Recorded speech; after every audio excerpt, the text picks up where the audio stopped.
Imagine you are freshly out of high school, 16 years of age, financially responsible for your entire family. What would you do? For Jabbir Ahmad Muhammad, this meant chasing his passions to achieve his dreams. He supports his entire family. This includes his mother, his siblings, and also his children. But his passion really lies in spreading development in his community and promoting his passions of cell phone repair. Welcome. I hope you all are having an excellent afternoon. I'm Joshika Selvakumar. I'm Lauren Ty. I'm Bernie Kamara. I'm Christy Knowles. I'm Kaushal Dumal. And I'm Robert. Unstable power, insufficient funds, intense competition. These are all challenges that are plaguing Jabbir's business. But fear not, because our team will be providing him with a gas-powered generator, which will be providing him with constant electricity, as well as we'll be purchasing all his request materials. So if he were to ever endure a problem in the future, we would got it covered. And lastly, we would be providing him with a high-functioning financial tracker that we'll look at shortly. Let's dive in. Jomadish Global Enterprise is a reliable resource in Bauchi that does phone repair services, electronic product sales, add-up skills that lead to customer loyalty, and finally, his ambition to foster young children with technological education. And here's how we'll give him his edge. As previously mentioned, our marketing team has provided him with an unparalleled advantage strategy scheme, which a lot of the other cell phone repair businesses within Bauchi do not have. As well, he has 10 years of expertise within this field, a decade, and he has beautiful, amazing, authentic customer relations. But don't take it from me. Please just don't take my word for it. Take the word of his 2 testimonials from his customers. With his first customer talking about how he has a high level of expertise and knowledge, as well as providing him with clear expectations and explanations of his services. With his second customer, they talk about how he exceeded all expectations and had technical proficiency and commitment to customer satisfaction always. Now let's talk about where he finds these customers. Almost everybody above the age of 12 in Nigeria has a cell phone, but not just one. It ranges from 1 to 2 to almost 4 cell phones per person. Now, with these significant statistics, you might be asking yourself, who wants to buy a phone if almost everybody has one? But no, on the contrary, more people are buying phones in Nigeria right now more than ever before. And Jabbir's store is located in a high foot traffic area of the market where customers constantly come in for cell phone repair and to buy cell phones. Now, let's talk money. We are seeking 1,350,600 Naira, which equates to $3,001. Now let's break that down. We need to set up Jabbir with his inventory. So we bought him all the phones that he requested along with accessories that he can sell at a retail price for profit. Next, we bought him a computer because we want to make sure that he can operate his store with ease. And we also bought him a lot of furniture. We paid for his permit so that we know that he can sell legally and that his customers have a seamless experience when they're in the store. Along with this, we also paid for his generator because in Nigeria, power is very spotty and not reliable. So buying him a power generator will allow him to have reliable access to energy whenever he may need it. We also paid his rent for 1 year so that he doesn't have to worry about those costs. And last, but certainly not least, we allocated some of our budget to our marketing team so they could carry out an unrivaled marketing campaign that will put Jabbir miles ahead of all the other stores that sell and repair cell phones in his market. He used a pen and a piece of paper to do his financial bookkeeping. And this is what it used to look like. But don't worry, judges. We have implemented 2 automatic systems that will organize this entire business from behind the scenes. First, we have the financial tracking template. And second, we have the business ledger. In the financial tracking template, there are 2 subcategories. First being the inventory tracking system, and second being the revenue tracking system. And all these templates are print-friendly for his utmost comfort. We have taught Jabbir how to use and operate this fully formulated financial tracking system, which will allow him to input minimal effort and data and still receiving vital information for business growth. For example, all he has to do is input inventory, the price of it, and how many he sold. And automatically, right? Automatically, he will have total inventory, total sales, top performing products, and real-time inventory standings. And not just that. That's not it. All this data will be translated into visuals and charts that will make it visually intuitive for him to learn. This is the bookkeeping system that easily handles two streams of revenue, sales and repair. It tracks their daily revenue and it automatically calculates total revenue from sales, total revenue from repairs, right? Total sales quantity for their sales, and even revenue that comes from each type of phone, because repairs for each type of phones may vary. And lastly, we have the business ledger. All small businesses need a way to monitor their cash flow. By keeping accurate updates on income, expenses, or assets, he'll find and identify areas of growth, plan for his future investments, and then make more informed decisions. The future is bright, and I'm about to tell you why. Pictured above is a 3-year timeline over the course of which Jabbir Global Enterprise will hit 5 major milestones. By the end of month 1, we will have rented out a location, installed a generator, provided him with the necessary supplies and inventory needed, implemented our brand new financial tracking system, posted our amazing marketing team's flyers in the immediate market area, and provided him with the permit he needs to start his business. By the end of month 2, Jabbir Global Enterprise will have established social media accounts on the major platforms of Facebook, Instagram, and WhatsApp. In addition to this, Jabbir will have started handing out business cards to further increase our customer base. In addition to this, he will also have started hiring apprentices. By the end of the 6-month mark, we are aiming to increase the reach of our advertising. And we will do this by starting to hand out bumper stickers. By the end of Jabbir Global Enterprise's first year in business, we will prioritize adjusting to an expanded customer base. And we will do this by purchasing new furniture, expanding our inventory through a wider variety of phone models, and expanding our services by expanding into services such as device cleaning. By the end of Jabbir Global Enterprise's 3rd year in business, we will be looking into expanding franchising locations. And to do this, we will also be hiring new employees for these franchise locations.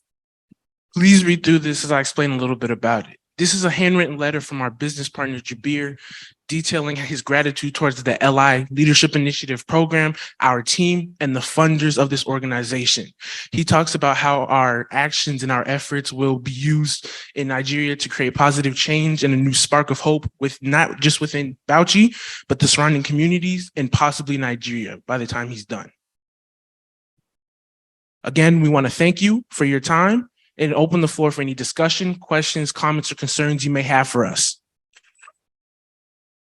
Wow, guys, this is really an amazing and interesting presentation. I love it.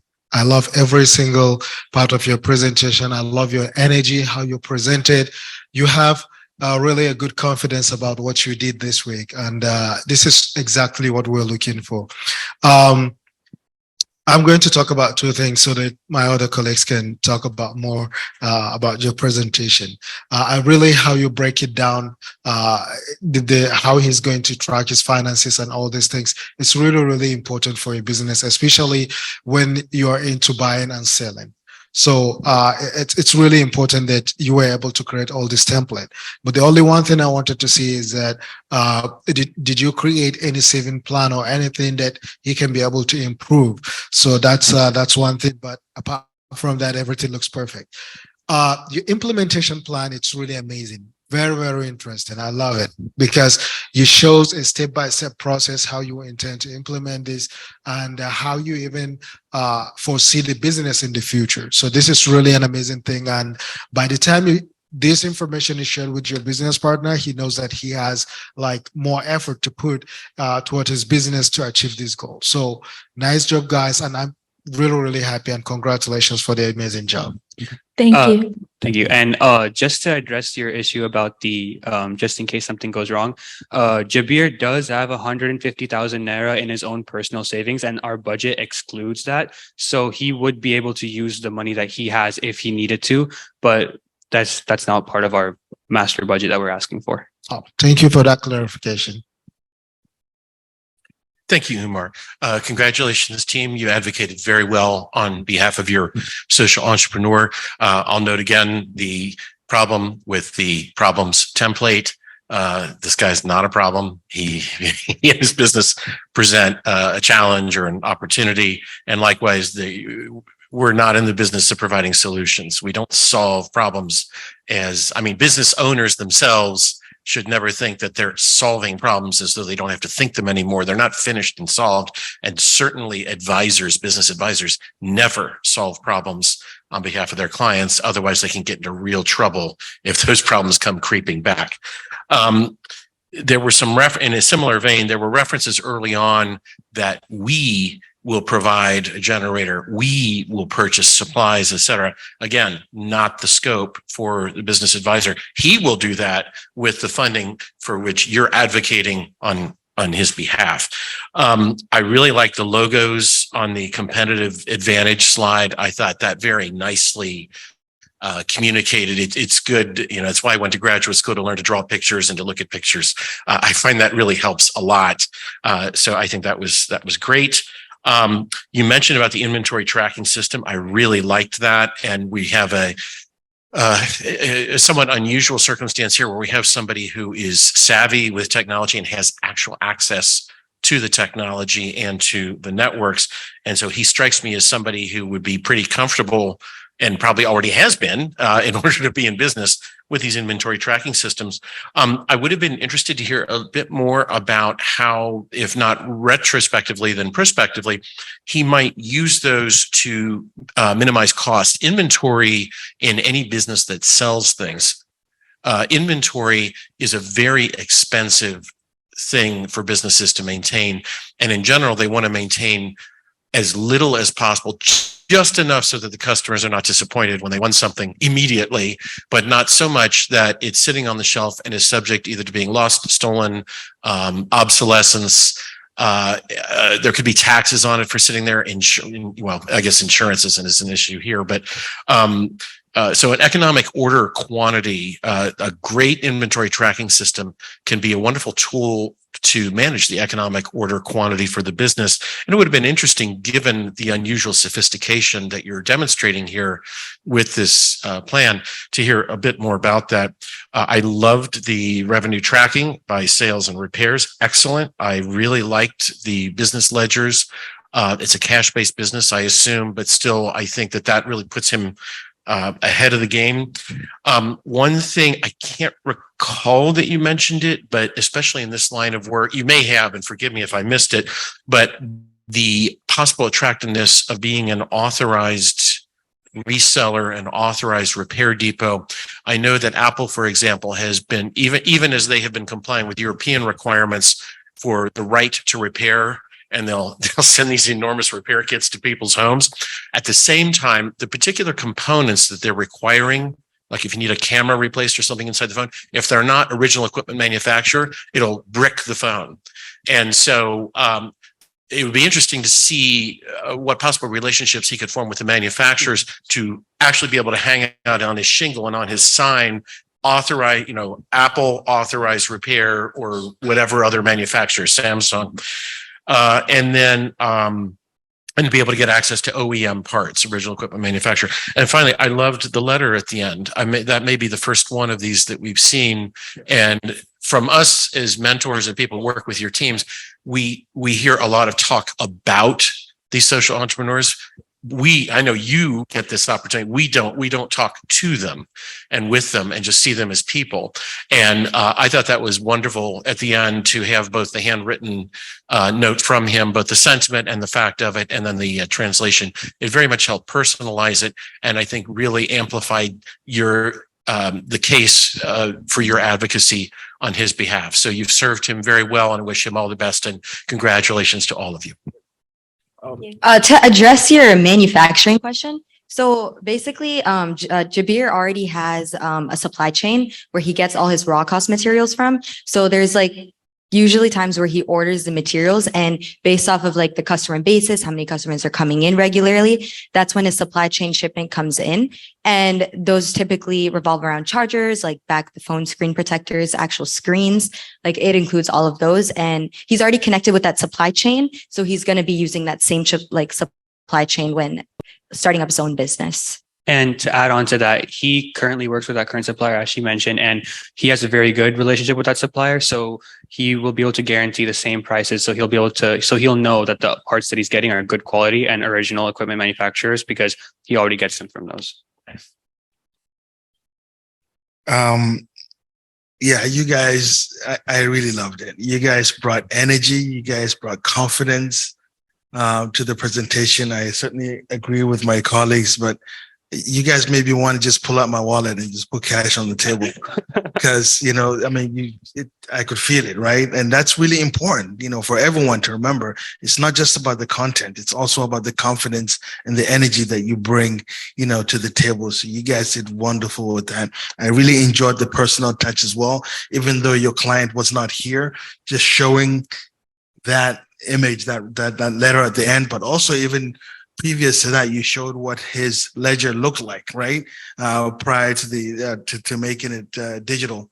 So you really incorporated, you know, a part of him into this presentation, even though he wasn't here. So I loved it. I thought you guys did a wonderful presentation. Again, I can't say enough about the energy and the confidence that I felt, even till the end. You know, while we're giving you guys questions, you guys were still confidently responding back and showing that, you know, you understood this person and you really wanted to advocate for this person's business. So congratulations. Thank you. Thank you so much.